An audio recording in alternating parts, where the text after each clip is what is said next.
सौंदर्य की नदी नर्मदा। ग्वारी घाट से बरमान घाट। यादवेंद्र अपनी नवोढ़ा पत्नी के साथ हमें विदाई देने आया है। हमारी पिछली यात्रा को कोई 2.5 बरस बीत चुके हैं। किसी न किसी कारण से निकलना ना हो सका। इसी बीच यादवेंद्र की शादी हो चुकी है।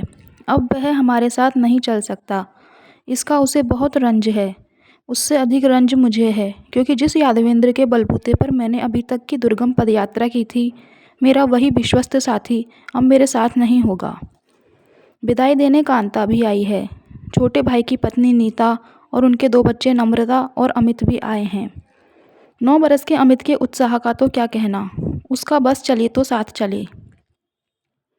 17 नवंबर 82। भाई दूज। जबलपुर के ग्वारी घाट में हमने नाव से नर्मदा पार की और ठीक उसी बिंदु से चल पड़े जहाँ पिछली यात्रा समाप्त की थी।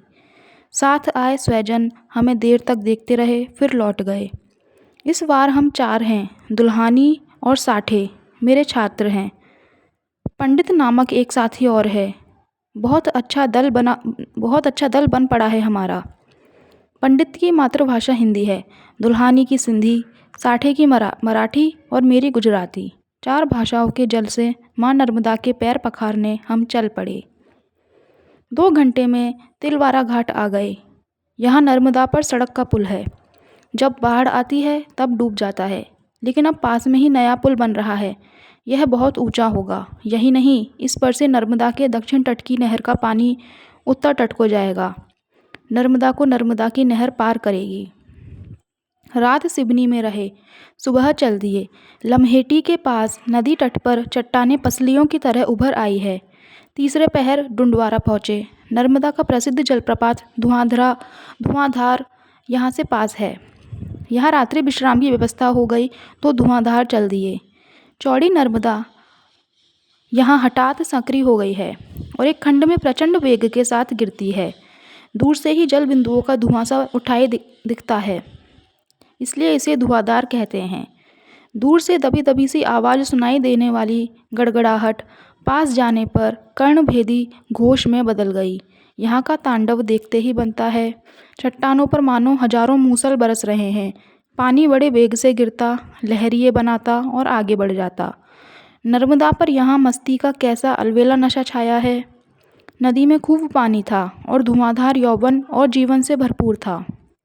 देर तक हम उसके आवोताब को देखते रहे, उसकी धमक को सुनते रहे और उसकी फुहार में भीगते रहे। इसी धुआंधार से नर्मदा संगमरमर की कुंज गली में प्रवेश करती है। संगमरमर की चट्टानों को चीरती हुई तंग घाटी में से बहती है और एक अद्भुत सौंदर्य लोक का निर्माण करती है। कनक छरी सी इकहरे पदन की नर्मदा एक जगह इतना सिमट गई है कि इस स्थान को बंदर कूदनी कहते हैं। यहाँ नर्मदा मानो सुस्ता रही है या अत्यंत मृदु गति से बह रही है। संगमरमर की विशाल दूधिया चट्टानें अलस गति से बहती नीरम नर्मदा और निपट एकांत लगता है किसी नक्षत्र लोक में आ गए हैं।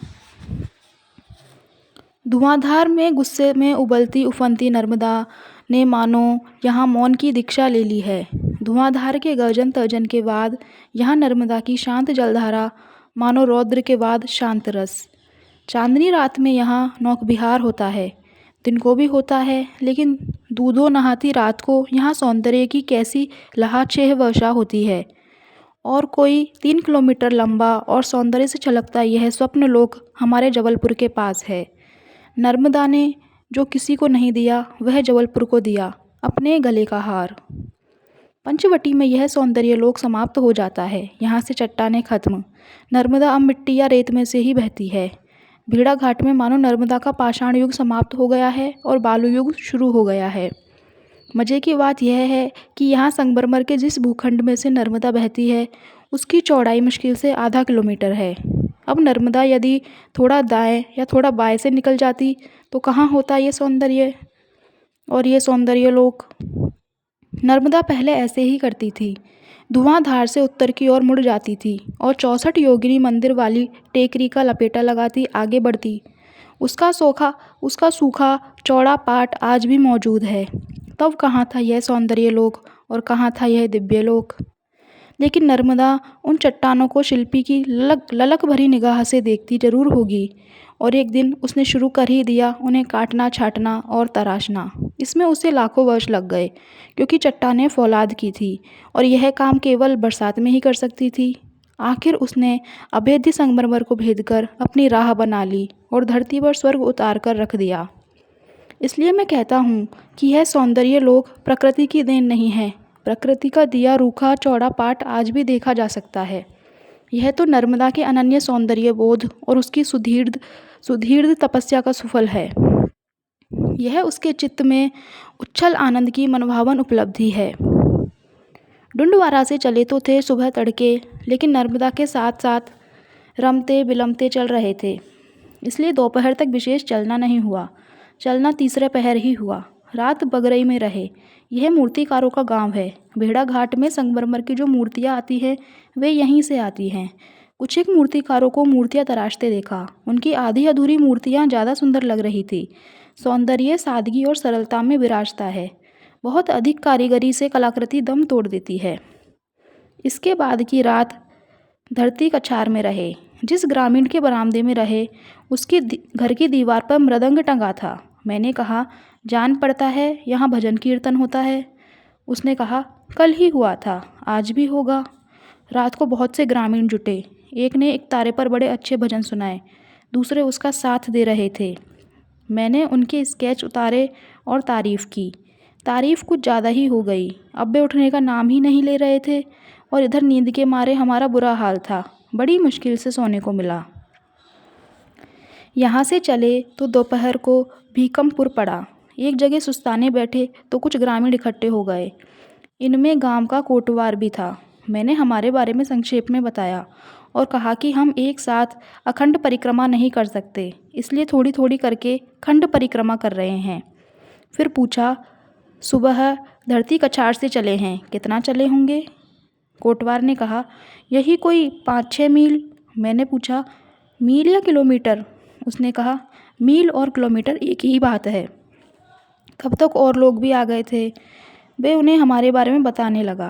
कहने लगा, ये नर्मदा की अखंड परिक्रमा कर रहे हैं। मैंने घबरा कर कहा, अखंड नहीं, खंड। उसने तपाक से कहा, खंड अखंड एक ही बात है। मुझे जोर की हंसी आ गई। वह बुरी तरह झेप गया। मैंने तुरंत अपनी गलती महसूस की। कोटवार यानी गांव का सबसे बड़ा हाकिम, मुझसे उसका अनादर हो गया। यह ठीक नहीं हुआ। दूसरे ही क्षण वह गरज कर बोला, यहाँ क्यों बैठे हो? सुस्ताने और रास्ता पूछने? चलो मैं रास्ता बताता हूँ। वह हमें नर्मदा तट ले गया। हम वहाँ बैठने ही वाले थे कि उसने ललकारा, यहाँ नहीं वहाँ, सनेर के उस पार। हम वहाँ गए। बाद में दुल्हानी ने कहा, अब समझ में आया कि वह हमें यहाँ तक क्यों ले आया। सनेर के उस पार जबलपुर जिला है, इस पार नरसिंहपुर। उसने हमें जिला वदर कर दिया है।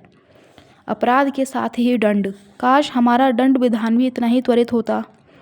झांसी घाट के पास 2 परकम्मावासी मिले, माँ बेटा। माँ बेटे को परकम्मा करते पहली बार देखा।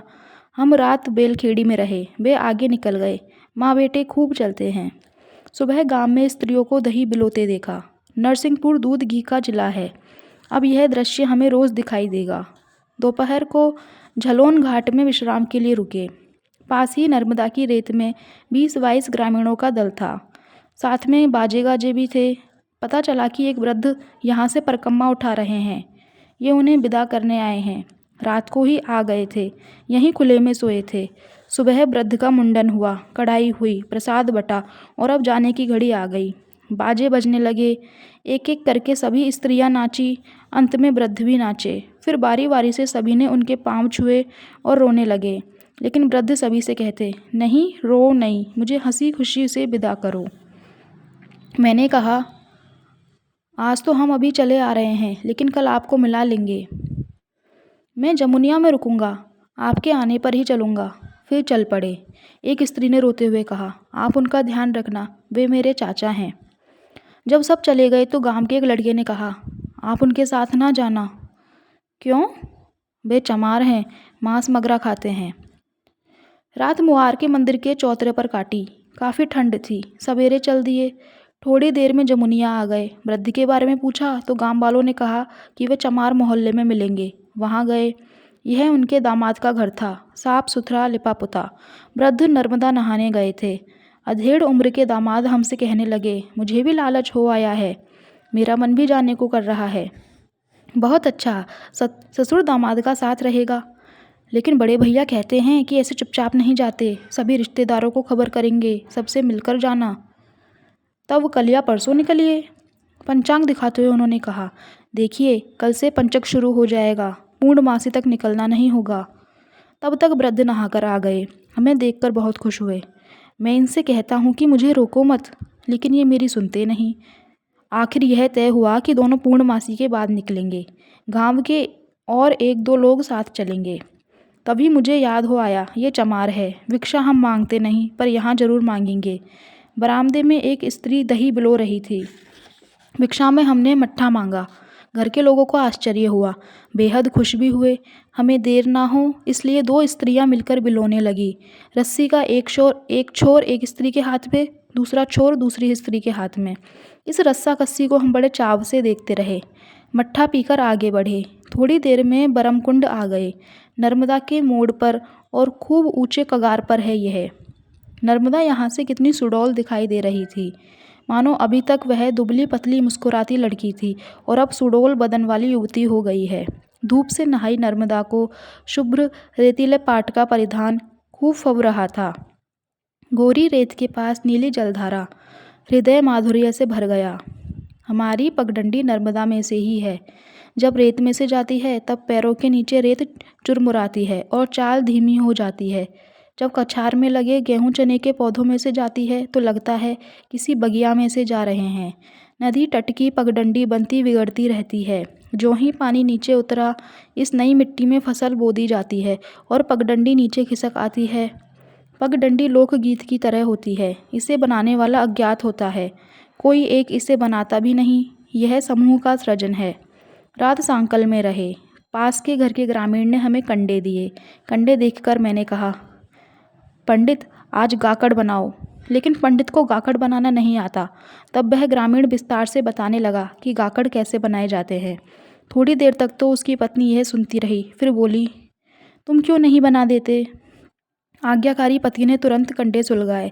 जब वे पूरी तरह जल चुके तब उनके अंगार पर उलट पलट कर गाकड़ सेकते हुए बोला, सिक जाने पर ये फूल जाएंगे और फट जाएंगे।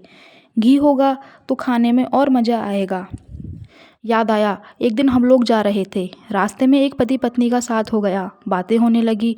हम सामान से लदे फदे थे। पत्नी ने यह देखा तो पति से कहा, तुम इनका थोड़ा सा सामान क्यों नहीं उठा लेते?